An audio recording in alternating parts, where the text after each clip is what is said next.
अगले हफ्ते की तैयारी में आपका स्वागत है। मैं हूं मनीष मंजूगिरी और अगले आधे घंटे में बताऊंगा कि इस हफ्ते भारतीय बाजारों में क्या हुआ और अगले हफ्ते भारतीय बाजारों के लिए क्या बड़े ट्रिगर्स होंगे, क्योंकि ये हफ्ता भारतीय बाजारों के लिए बेहद शानदार देखने को मिला।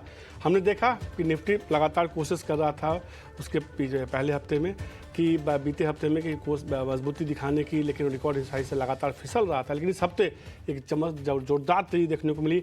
निफ्टी रिकॉर्ड ऊंचाई पर पहुंचा, सेंसेक्स और बैंक निफ्टी में फिर से नई रिकॉर्ड ऊंचाई को छुआ। और सबसे बड़ी बात यह हुई कि निफ्टी ने जो तेजी दिखाई वो तेजी का दौर इस हफ्ते जारी है, लगातार जारी है। अब जो है निफ्टी 19,000 के ऊपर ट्रेड कर रहा है, मजबूती के साथ ट्रेड कर रहा है। 19,200 के आसपास अभी पहुंचता हुआ दिख रहा है। तो कहीं ना कहीं कह सकते हैं कि पिछले कई दिनों से बाजार जो दायरे में फंसा हुआ था, ऊंचाई से फिसल रहा था, उसने इस हफ्ते उस बड़ी ऊंचाई को पार किया और लगातार मजबूती की तरफ बढ़ता जा रहा है। लगातार मैं आपको कह भी रहा था कि बाजार में अगर मुनाफा वसूली हो रही है, बाजार 2 कदम पीछे खिसक रहा है, 1 कदम पीछे खिसक रहा है, तो इसका मतलब समझिए कि बाजार यहाँ से 4 कदम नहीं 5 कदम आगे बढ़ने वाला। और यही कमोबेश इस हफ्ते देखने को मिला, जब इस पूरे हफ्ते में जो है हमके 372 अंकों की मजबूती देखने को मिली। आज पूरे हफ्ते का देखें एनालिसिस क्या कैसा रहा बाजार का प्रदर्शन, खासतौर पर देखें तो निफ्टी में करीब 2.5% से ज़्यादा की मजबूती देखने को इस हफ्ते देखने को मिली।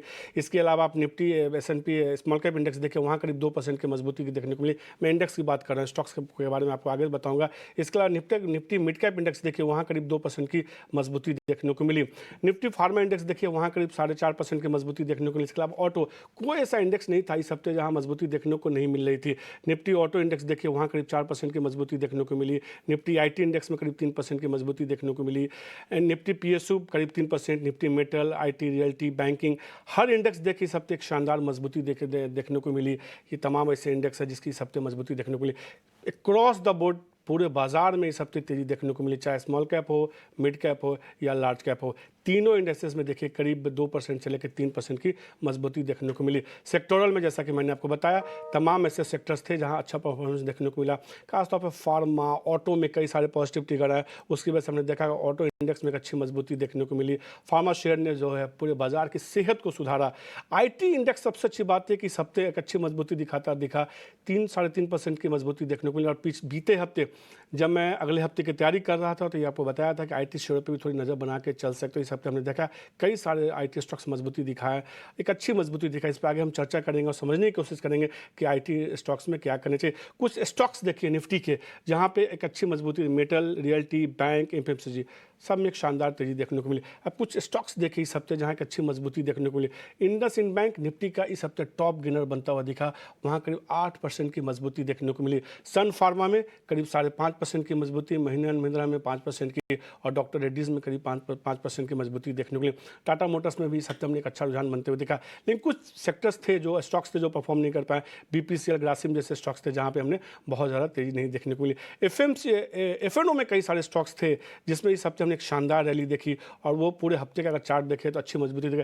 HDFC AMC, वहाँ एक अच्छी मजबूती 13% की मजबूती देखने को मिली।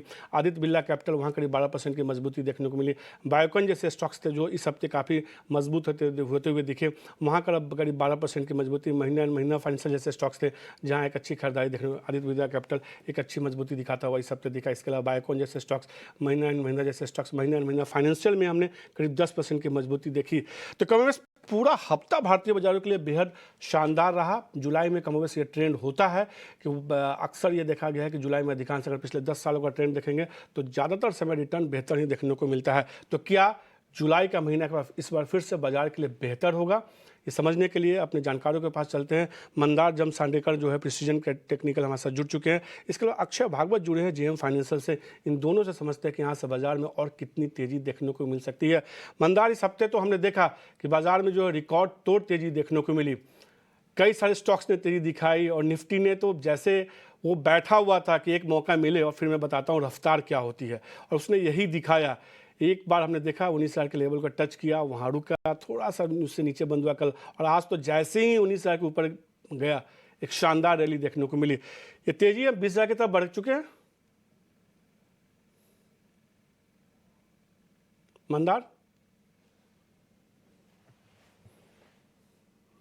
मंदार बाजार में जोरदार तेजी है। आप खुद को अनम्यूट कर दीजिए, अब तो रैली ही रैली है।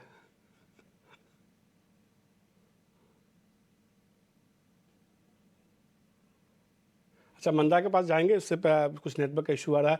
अक्षय के पास समझते हैं, अक्षय से। अक्षय, क्या लग रहा है, बाजार जो है अब वापस से 20,000 की तरफ बढ़ता हुआ दिख रहा है? कहीं आपको हर्डल दिख रहा है 19,500 400 के आसपास? गुड इवनिंग मनीष जी, सारे दर्शकों को मेरा नमस्कार। ये हफ्ता जैसे आपने सही कहा, बहुत ही दिलचस्प हफ्ता रहा ये। मंगलवार से स्टार्ट हुआ जब फिन निफ्टी ने एक स्ट्रॉन्ग ब्रेकआउट पोस्ट करा। उसके बाद बुधवार को एक्सपायरी डे पे निफ्टी ने वो मैजिकल फिगर जो था 18,890 का, वो क्रॉस करा। और आज बैंक निफ्टी ने जो 44,500 की लेवल थी, वो लेवल उसने ब्रेकआउट कर दिए। तो क्लियरली बहुत स्ट्रॉन्ग मोमेंटम है बाजार में। अगर आप डेरिवेटिव्स डेटा भी देखेंगे तो जो रोल ओवर फिगर्स है निफ्टी के, लॉन्ग पोजीशंस जो है जून से जुलाई बहुत स्ट्रांगली रोल ओवर की गई है। 70% जो लास्ट जून महीने में देखा गया था, इस महीने में 78% का रोल ओवर है। इसके चलते जो पावरफुल मोमेंटम पकड़ा है निफ्टी ने, जो जुलाई सीरीज के स्टार्टिंग में ही आज देखने को मिला। आपका जो डेरिवेटिव्स में हाईएस्ट ओपन इंटरेस्ट प्लेसमेंट था फॉर द 6 जुलाई एक्सपायरी, 19,000 के स्तर पे पुट राइटर्स ने अपना पोजीशनिंग करा हुआ है, विच इज एन इंडिकेशन कि ये सपोर्ट आने वाले हफ्ते के लिए बहुत स्ट्रांग होल्ड करेगा। वैसे ही कॉल राइटर्स 19,500 की तरफ अपने कॉल राइटिंग पोजीशंस बिठा रहे, जिसका मतलब ये भी निकलता है कि ये मोमेंटम रैली में 19,350 से 400 तक तो जाने की क्षमता है। तो मोमेंटम ड्रिवन रैली है, बहुत सारे इंडिकेटर्स पॉजिटिव है। इसमें ओवरबॉट या ओवरसोल्ड मुझे नहीं लगता है ज्यादा शॉर्ट टर्म में काम करेंगे, क्योंकि जब तक प्राइसेस नहीं टूटेंगे बहुत ही अर्ली स्टेज रहेगा रिवर्सल एक्सपेक्ट करने का। तो हमारा व्यू है कि निफ्टी पॉजिटिव है और 19,350 से 19,400 के स्तर जल्दी ही हमें आने वाले हफ्ते में देखने को मिलेंगे। में भी और अच्छी मजबूती देखने को मिल सकती है। 19,300 350 400 तक का भी लेवल देखने को मिल सकता है। और बैंक निफ्टी पे क्या राय होगी अक्षय? हमने देखा कि बैंक निफ्टी में एक अच्छी तेजी के बाद एक दायरे में फंसता हुआ दिखा, लेकिन वापस से बैंक निफ्टी अब रफ्तार पकड़ा है। 44,500 के ऊपर आया, उसके ऊपर टिका, 44,700 के ऊपर भी टिकने में कामयाब हो गया। अगले हफ्ते का रेंज आपको क्या लगता है? 45,000 के ऊपर जाता हुआ दिखेगा? और 45,000 जाने के बाद क्या 45,000 एक बड़ा सपोर्ट बन जाएगा बैंक निफ्टी के लिए? जी बिल्कुल मनीष जी, आज के first day of the new series में वो एक ब्रेकआउट देखने को मिला है बैंक निफ्टी में 44,500 पे।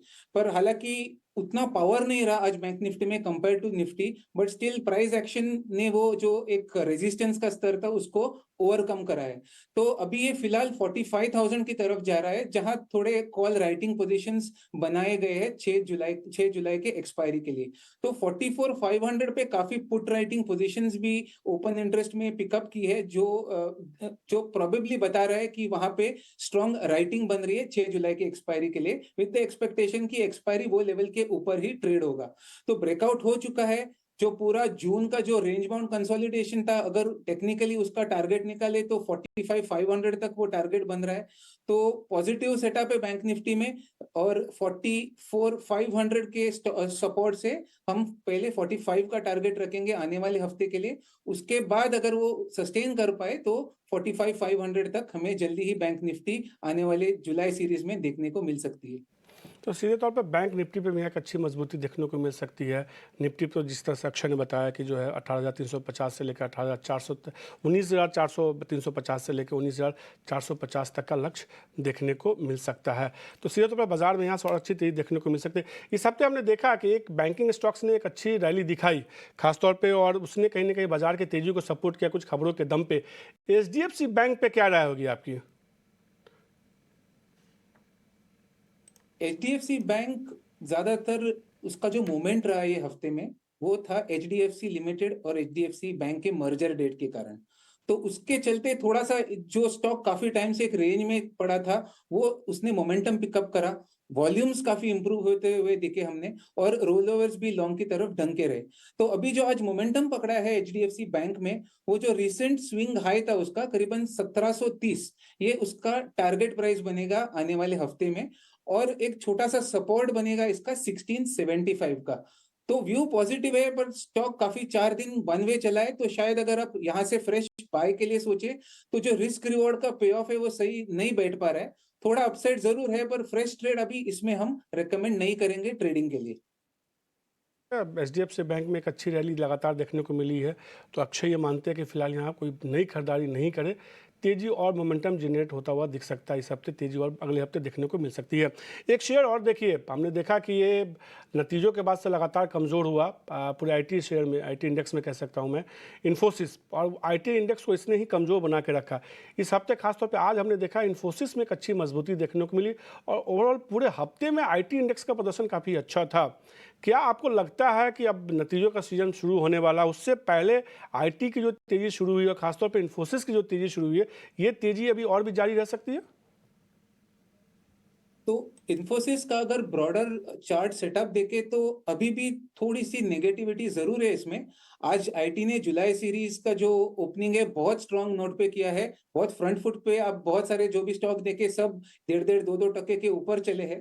पर अगर इन्फोसिस को मैं रैंक करूं पूरे आईटी के क्षेत्र में, तो हमें टीसीएस का जो सेटअप है वो इन्फोसिस के ऊपर बेटर लग रहा है। अभी अगर इन्फोसिस की हम बात करें तो जो आज का जो क्लोजिंग है वो एक रेजिस्टेंस पे क्लोजिंग हुई है, जो है 1335 से 1340 की। अगर ये स्तर भी वो ब्रेकआउट करे आने वाले हफ्ते में, तो ज्यादा से ज्यादा एक जो चार्ट गैप है इसमें करीबन 1360 से 1370, वहां तक इन्फोसिस रिजल्ट के पहले शॉर्ट कवरिंग या थोड़ी सी जो ओवरऑल पोजीशनिंग जो अभी भी शॉर्ट्स में है इन्फोसिस में, उसमें थोड़ी सी कवरिंग मिलने को देख सकती है और 1360 से 1370 तक ये स्तर हमें देखने मिल सकते हैं। पर हमने हमारे निवेशकों को या ट्रेडर्स को टीसीएस में पोजीशन बनाने को एडवाइस करा है, क्योंकि वहां पे टेक्निकल और डेरिवेटिव सेटअप इन्फोसिस से बेहतर है। तौर पे अगले हफ्ते के लिए टीसीएस खरीदने की सलाह अक्षय की तरफ से। हालांकि इन्फोसिस में उनको लगता है कि 1360 1365 तक का जोन देखने को मिल सकता है। इस हफ्ते के लिए एक और शेयर देखिए, ऑटो इंडेक्स में हमने देखा कि इस हफ्ते रिकॉर्ड ऊंचाई पे पहुंचता हुआ दिखा। ऑटो इंडेक्स शानदार मजबूती देखने को मिली और टाटा मोटर्स ने वापस से फिर से मोमेंटम जनरेट होता हुआ दिखा। इस हफ्ते 2.5% की मजबूती पूरे इंडेक्स में थी। टाटा मोटर्स में इस हफ्ते हमने वापस से देखा 600 के जोन के आसपास आ चुका है। क्या आपको लगता है कि अगले हफ्ते खासतौर पे नई सीरीज में ये 600 के ऊपर जाता हुआ दिखेगा और 630 635 के जोन को भी छुएगा? मनीष जी, 600 एक बहुत ही अहम रेजिस्टेंस है टाटा मोटर के लिए। ये मैं कह रहा हूं क्योंकि हमने ये लेवल देखे थे करीबन सितंबर 2016 में। तो वहां से बहुत स्टिफ सेलिंग देखने को मिली थी, काफी दबाव था। तो ये लेवल काफी सालों के बाद रिविजिट हो रहे हैं। तो मेरा मानना है कि जो जो पहले के पोजीशंस इसमें फंसे रहेंगे वो इससे ये लेवल पे निकलने को देखेंगे। बहुत स्ट्रॉन्ग कॉल राइटिंग का भी प्रेजेंस है जुलाई सीरीज को 600 में। तो थोड़े फॉर द टाइम बीइंग आने वाले हफ्ते के लिए हमें लग रहा है कि शायद 600 या 610 के स्तर तक टाटा मोटर्स एक बार उसकी चाल में रुकावट आ सकती है। टेम्परेरी कंसोलिडेशन या प्रॉफिट बुकिंग बोले इसमें, वो देखने को मिल सकता है। तो हमारी राय यही रहेगी कि अब टाटा मोटर में फिलहाल ये लेवल पे ट्रेडिंग के लिए तो एंट्री ना करे। 610 के ऊपर अगर ब्रेकआउट होते हुए लगे तो ही हम इसमें फ्रेश बाइंग का एडवाइस करेंगे। दूसरे ऑटो के शेयर जो है, हीरो मोटो को हो या बजाज ऑटो हो, आयशर मोटर हो या एमएनएम हो, इसमें सब फ्रेश ब्रेकआउट्स या फ्रेश पॉजिटिव ट्रेडिंग पैटर्न्स बने हैं। उनको लेना, उनके पैटर्न्स का जो सेटअप है वो पॉजिटिव है ओवर टाटा मोटर्स। सो टाटा मोटर्स में थोड़ा वेट एंड वॉच करते हैं 600 के लेवल पे। दूसरे ऑटो सेक्टर्स में हम बाय करने की राय देंगे। सीधे तौर पे टाटा मोटर्स में 600 के ऊपर जाने में और उसके ऊपर टिकने में जो है अक्षय को थोड़ी दिक्कत लग रही है। एक मुनाफा वसूली देखने को मिल सकता है, लेकिन उनको महिंद्रा एंड महिंद्रा और आयशर मोटर दो ऐसे शेयर हैं जो ये पसंद है और ये दोनों शेयर में देखिए कि लगातार एक तेजी का रुझान बना हुआ है। ऑटो स्टॉक्स की आपने बात की है तो ऑटो इंश्योरेंस स्टॉक्स की भी जरूर बात होनी चाहिए।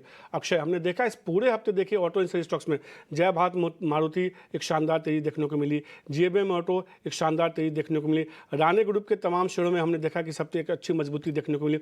जय भारत मारुति देखिए वहाँ भी एक अच्छी, मारुति सुजुकी में हमने एक अच्छी मजबूती देखी, जेबीएम ऑटो में देखिए करीब 28-29% की मजबूती देखने को मिली।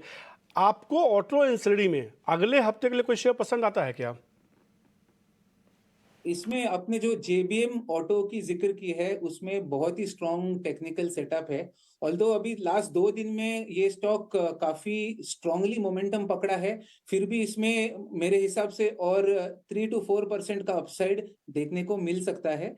तो ऑल्दो ओवरबॉट ओवर स्ट्रेच्ड है थोड़ा स्टॉक, फिर भी हम इसके रिकमेंड करेंगे क्योंकि यहाँ पे मोमेंटम है और अभी का बाजार मोमेंटम वाला बाजार है। जहां पे मूवमेंट अपसाइड हो वहां पे ट्रेडिंग के लिए बेट बाय की तरफ बना सकते हैं। तो JBM ऑटो जो 1337 पे आज क्लोज हुआ है, उसको आप कंसिडर कर सकते हैं बाइंग की तरफ। अगर इमीडिएट एक आध 2 दिन नहीं भी चले तो भी कोई दिक्कत नहीं है, थोड़ा कंसोलिडेट फॉर टेम्परेरी ब्रेक ले सकता है, बट जल्दी ही 1400 के स्तर देखने को मिलेंगे, ये हमारा कहना है। 1250 का बहुत स्ट्रॉन्ग सपोर्ट है, तो इसके नीचे आप स्टॉप लॉस लगा के इसमें बाइंग कर सकते हैं। तो JBM ऑटो अगले हफ्ते के लिए खरीदिए, 1400 तक का लक्ष्य जो है शेयर में देखने को मिल सकता है, ऐसा अच्छा मान के चल रहे हैं। हमारे साथ अब मंदार भी जुड़ चुके हैं। मंदार, हमने देखा कि भारतीय बाजारों में जो है एक शानदार रैली देखने को मिली और लग रहा है बाजार किसी ट्रिगर के इंतजार में था। वो ट्रिगर कह सकते हैं कि इस तरह से मिला कि एक्सपायरी एक दिन पहले हुई। नतीजा ये हुआ कि शानदार रैली देखने को मिली और फिर बाजार जो है एक अच्छी मजबूती पे जो है बंद होता हुआ देखा। क्या राय होगी अब निफ्टी में यहाँ से 19,500 हम देखेंगे, और क्या इस सीरीज में, खासतौर पे जुलाई सीरीज में 20,000 का लेवल दिखेगा?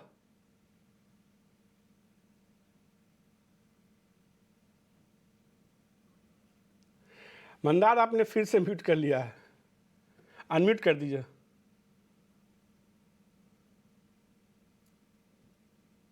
लगता है मंदार के साथ टेक्निकल इशू अभी जारी है, टेक्निकल कुछ प्रॉब्लम। आगे हम बाद में कोशिश करेंगे फिर से मंदार को जोड़ने के लिए। लेकिन हमारे साथ हमारी सहयोगी अशेषा जुड़ चुकी है। बाजार में अगले हफ्ते के लिए कई सारे ट्रिगर्स है, इस हफ्ते तो ट्रिगर्स है, लेकिन अगले हफ्ते के बाद हम जो है तिमाही नतीजों की तरफ बढ़ते हुए दिखेंगे। तो अशेषा से समझते हैं कि अगले हफ्ते के लिए कौन से ट्रिगर्स है। ट्रिगर्स काफ़ी हैं, तो ट्रिगर्स को समझने के लिए इसको हमने 2 हिस्सों में बांटा है। सबसे पहले समझते हैं कि ग्लोबल कौन से बड़े ट्रिगर्स हैं जिसका असर अगले हफ्ते बाजार पे देखने को मिलेगा। अशेषा, अगले हफ्ते के लिए कौन से बड़े ट्रिगर्स है खासतौर पे ग्लोबल मार्केट में? जी हाँ, काफ़ी सारे ट्रिगर्स है ग्लोबल मार्केट्स में जिसके चलते निवेशकों की नज़र रहेगी। सबसे पहले 3 जुलाई के एक ट्रिगर्स की बात कर लेते हैं, जहां चाइना, यूरोजोन, इंडिया और यूके का PMI डेटा आता हुआ नजर आएगा, जिसके चलते ग्लोबल इन्वेस्टर्स की नज़र रहेगी। 4 जुलाई को अमेरिकन इंडिपेंडेंस डे है, जिसके चलते अमेरिकी बाजार बंद रहेंगे।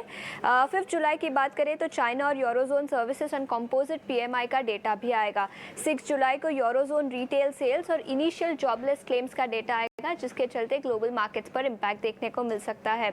अनएम्प्लॉयमेंट रेट यूनाइटेड स्टेट्स का 7 जुलाई को पब्लिश होगा, जिसके चलते भी मार्केट्स पर इम्पैक्ट देखने को मिल सकता है।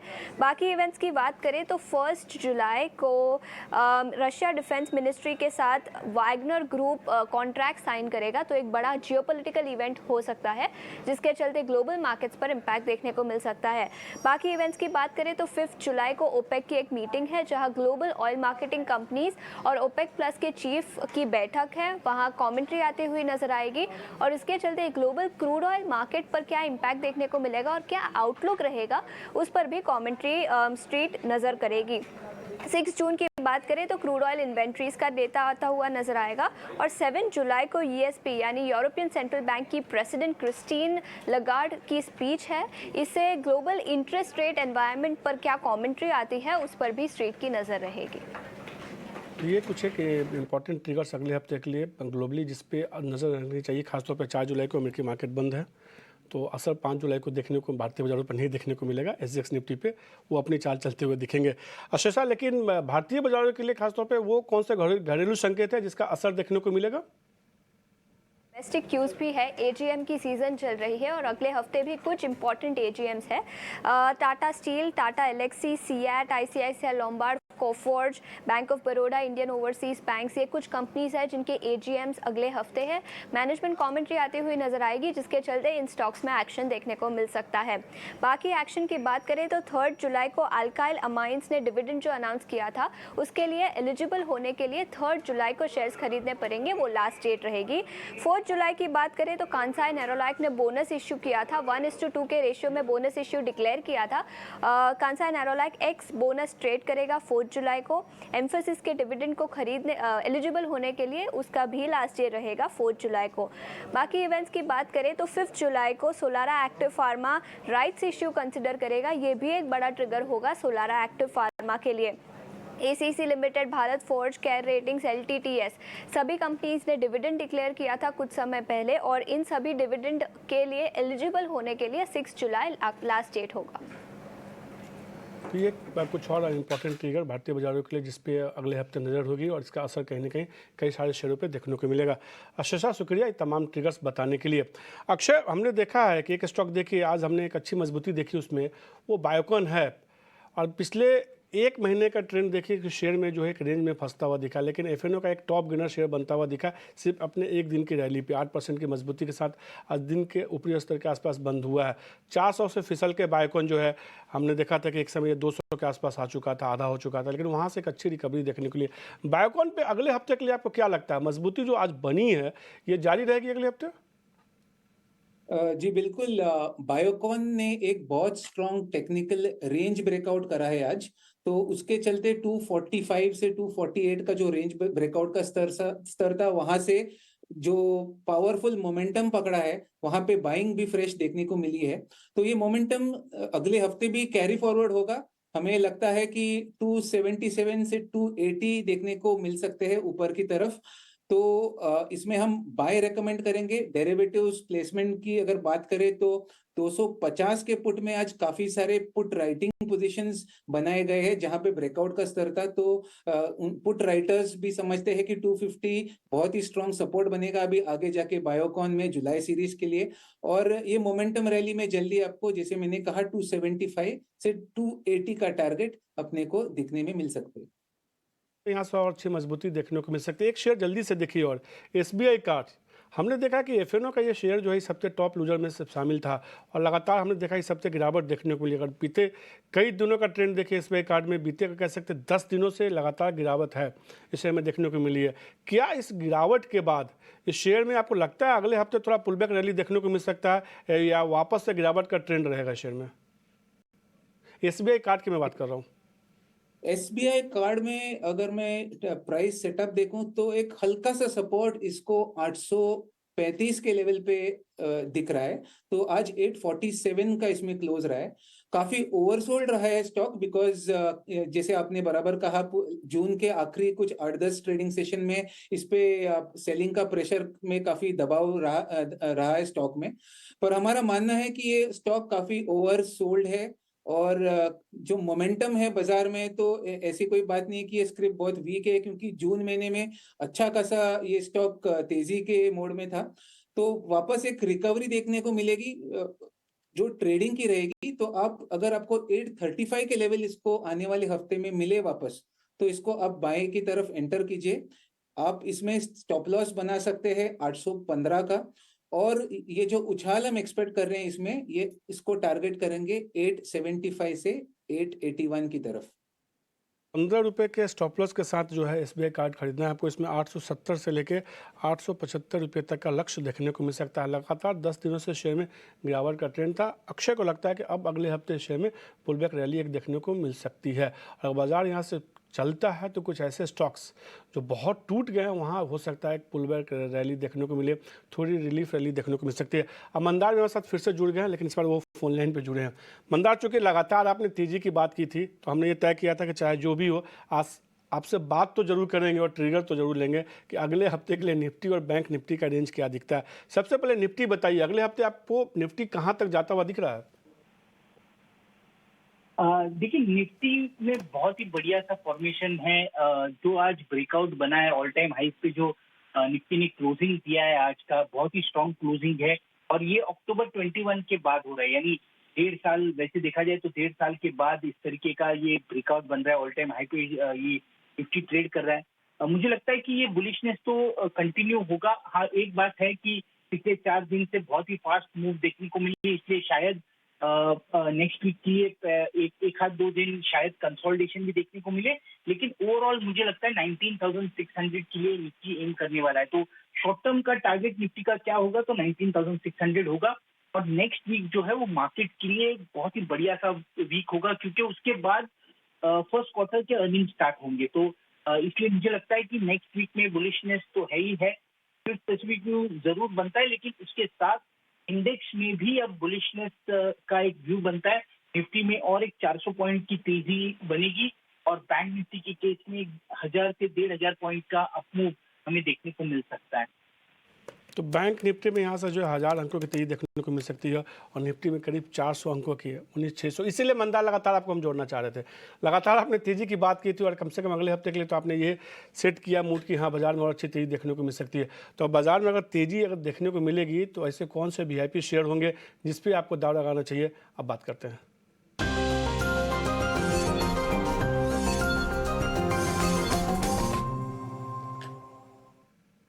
अक्षय, आपके साथ शुरुआत करेंगे। अगले हफ्ते के लिए वीआईपी स्टॉक्स कौन से होंगे जिसमें आपको लगता है कि यहाँ से अच्छी मजबूती देखने को मिल सकती है? तो हमारे दो पिक्स है। सबसे पहला है फेडरल बैंक। तो फेडरल बैंक अगर आज आज इसका सेटअप देखे तो एक बहुत ही स्ट्रॉन्ग 120 121 ये सपोर्ट जोन से स्ट्रांगली उछला है ये first day of the July series में। कुछ 3.5% का पॉजिटिव क्लोज है, जहां पे हमने डेरिवेटिव पोजीशंस में भी इसमें बाइंग होते हुए देखे हैं और ऑप्शंस में भी 120 के पुट में काफी राइटिंग के पोजीशंस बैठते हुए देखे हैं। तो इस जो आज बुलिश सेटअप बन रहा है सपोर्ट पे, ये ऊपर में आपको टारगेट इसका करीबन 135 से 140 का टारगेट जल्दी ही आपको देखने को मिल सकता है फेडरल बैंक में। तो हम करंट मार्केट पे मंडे को बाय करने को सजेस्ट करेंगे with a target of 135, second target 140 और इसका स्टॉप लॉस बनेगा 121 का। दूसरा जो स्टॉक है जो मैं रेकमेंड करूंगा वो रहेगा हिंद पेट्रो। तो ऑयल एंड गैस जो है गए काफी ट्रेडिंग सेशन से एक रेंज में रहा है, ज्यादा ना चला है ना गिरा है और एक रेंज बाउंड कंसोलिडेशन का ब्रेकआउट जल्दी ही देखने मिलेगा, ये हम मानते हैं आने वाले हफ्ते के लिए, क्योंकि ये सेक्टर काफी दबा हुआ है। तो अभी बाकी के सारे सेक्टर चल गए, जो नहीं चले उस पे हम ध्यान देना स्टार्ट कर सकते हैं। तो एचपीसीएल का जो सेटअप है बहुत ही स्ट्रॉन्ग सेटअप रहा है। जून में एक स्ट्रॉन्ग ब्रेकआउट भी देखने को मिला था हमको 265 266 के स्तर पे, पर पोस्ट ब्रेकआउट ज्यादा मोमेंटम नहीं पकड़ा है। जो अगले हफ्ते हम बिलीव करते हैं ये पकड़ेगा और ऊपर की तरफ हमें इसमें टारगेट देखने को मिलेंगे करीबन 292 से 300 की। तो बाय कीजिए एचपीसीएल, हिंद पेट्रो 292 और 300 के टारगेट के लिए with a stop loss of 260। इससे फेडरल बैंक में खरीदारी करने से इस हफ्ते हमने देखा था एचपीसीएल में रिटर्न अच्छा देखने को नहीं मिला, लेकिन चूंकि शेयर काफ़ी ज़्यादा टूट चुका है तो अगले हफ्ते एक पुलबैक रैली देखने को मिल सकती है। मंदार, आपकी तरफ से कौन से वीआईपी शेयर होंगे? देखिए, पहला स्टॉक तो है जेके टायर। इस स्टॉक में एक 8 महीने के बाद आज ब्रेकआउट बना है। 208 214 इस तरीके का रेजिस्टेंस बना हुआ था स्टॉक में, तो वो ब्रेक करके स्टॉक ऊपर चला है।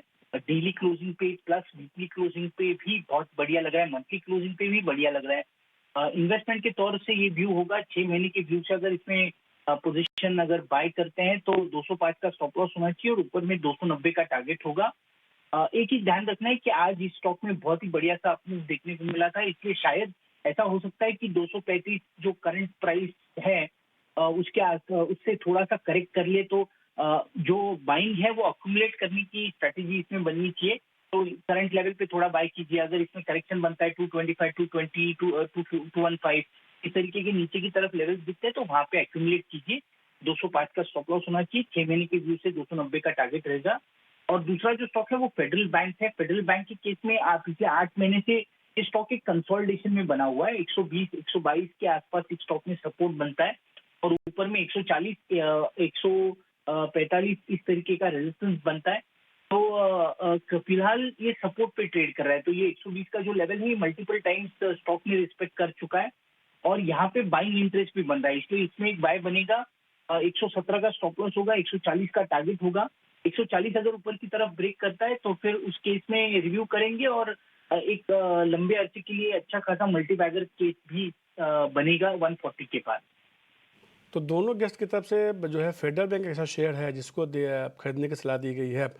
मैं अपने प्रशांत को कहूँगा कि वो दोनों दिखाएं मुझे। फेडरल बैंक, इसमें जन मंदार ने 140 का लक्ष्य दिया, खरीदारी करने की सलाह दे रहे हैं। जेके टायर तो दे ही रहे हैं 290 के अलावा, लेकिन अक्षय ने भी फेडरल बैंक खरीदारी करने की सलाह दी है। उनको भी लगता है कि यहाँ से मजबूती देखो। मंदार ने 140 का लक्ष्य बताया, 117 का इसमें स्टॉप लॉस होगा।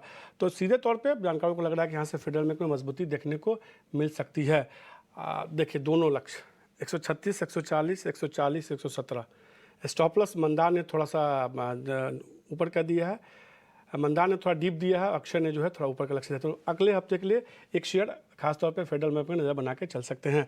मंदार और अक्षय, आपका शुक्रिया 18 स्वदेश को समय देने के लिए और तमाम शेयरों पर चर्चा करने के लिए और अगले हफ्ते के लिए कई सारे काम के जो है कह सकते हैं शेयर बताने के लिए।